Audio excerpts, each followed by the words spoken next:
like even now, we're still some distance from Soulstorm's release. We're talking to influencers and we're trying to develop those relationships because we know that they're going to be important to us in the future. As a small company that doesn't have money to spend on ad budgets, we are trying to identify the people that are passionate about what we do, that we know will be enthusiastic about our game when they get to play it, or we don't know, but we expect will be enthusiastic if we do our job right. So that when it comes time to, like as we're approaching preview cycles and review cycles, we have those relationships there to use. And I think that that's something that everybody in the industry is doing now. But like I say, we're a small company. We don't really have, our budget's better spent elsewhere, let's say. Yeah. So we try and find people that we know like us and that we like them, and we try and work with those people. And so far it's worked out pretty well for us. Now Soulstorm has to be a bigger product, so we're looking at expanding on that idea and finding bigger channels to work with maybe. But some of the people that covered New and Tasty when it came out, they've had 4 years now where they've been playing games and putting videos on YouTube, and their channels are growing too. So we like to see, we're a small company, but we like to see the smaller people that we've worked with before, we like to see them grow too, and they're sort of growing with us as we develop this bigger game. Right, big question then.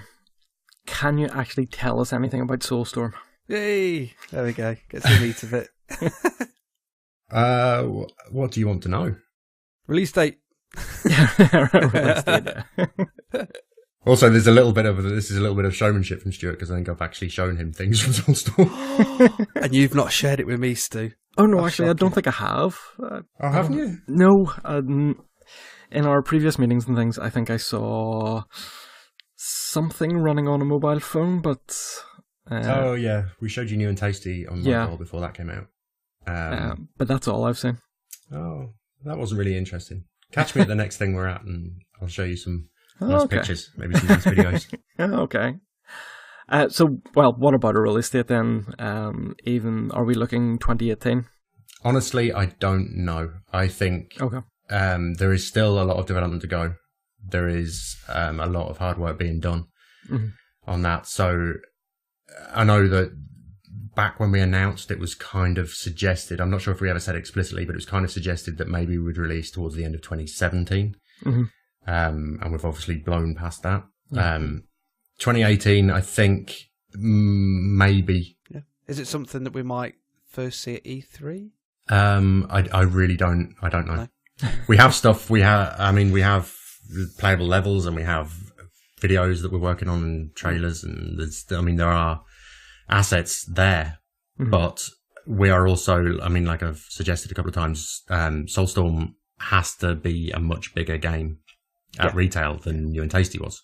Yeah. And that's down to how much has been spent on it and how much work is going into it. I know that fans don't necessarily like what they think of as a delay, and I totally get that.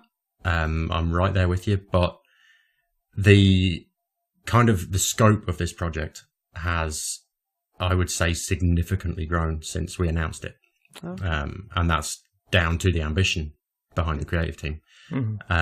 So I don't want to say, and certainly we're not ready to officially say, yes, we'll be out in this month of this year, for two reasons. And one of them being, I just don't know. I don't know how much more development work is going to be added to the schedules of those guys, those poor developers that are doing such great work. And nobody's seeing it yet. So they're doing this fantastic work, and it's all sort of in the dark.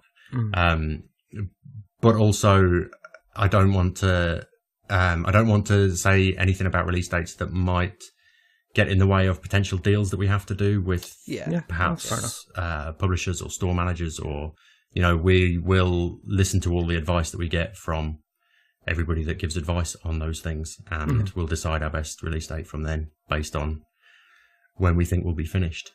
Yeah, I guess does some of it, the release date, does that some of that depend on obviously what else is going to be released at a similar time? There's not much of an empty window these days of when to release games, unfortunately. No, there is certainly not. No. And that part of what I do is strategizing for that kind of stuff. So Even things that maybe wouldn't be an immediate concern. Like obviously you don't release on the same day as the new Call of Duty, and this year, even Call of Duty's moving out of the way from Red Dead Redemption or Red Dead, whatever the Red Dead game is called this year.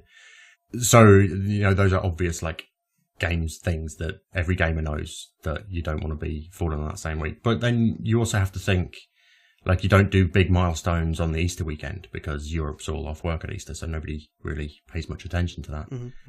Releasing a game in the second week of July this year would be a terrible idea because the World Cup finals are on.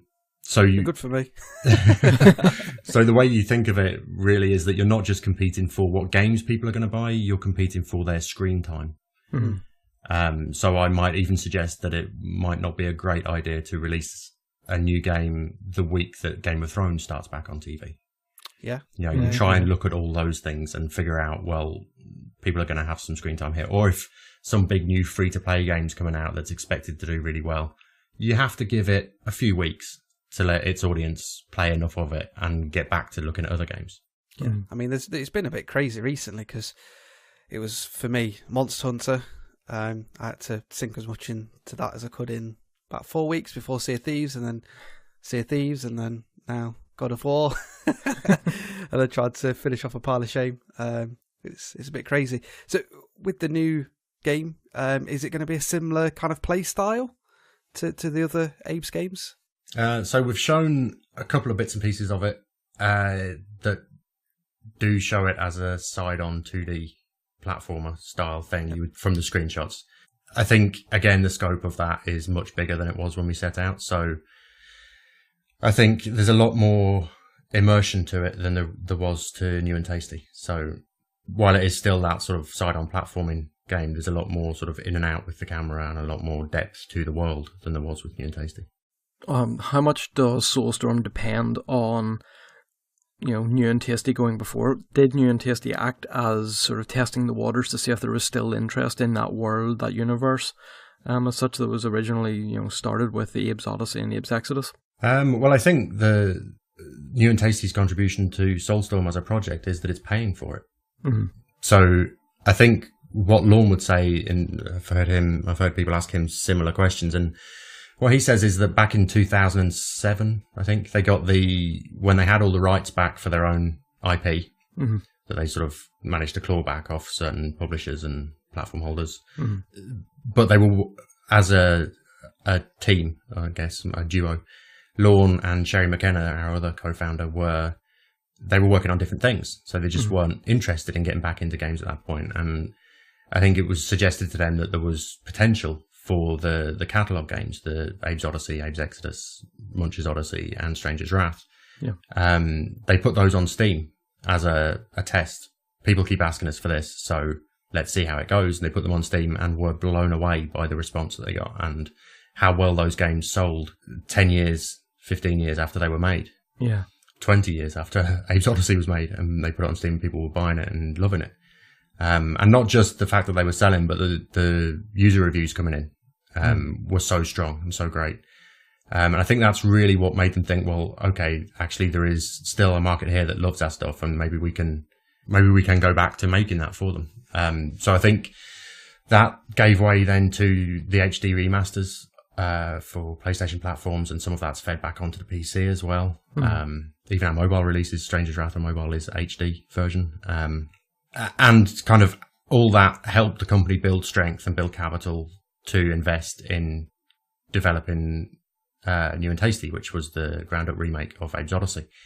But again, New and Tasty was kind of, I wouldn't call it a half step, but it was maybe like 0.9 of a step to a brand new game, because it was a complete ground-up remake. All the assets are different, all the assets are new, and it's obviously it's HD and it's stunning visuals and all of that.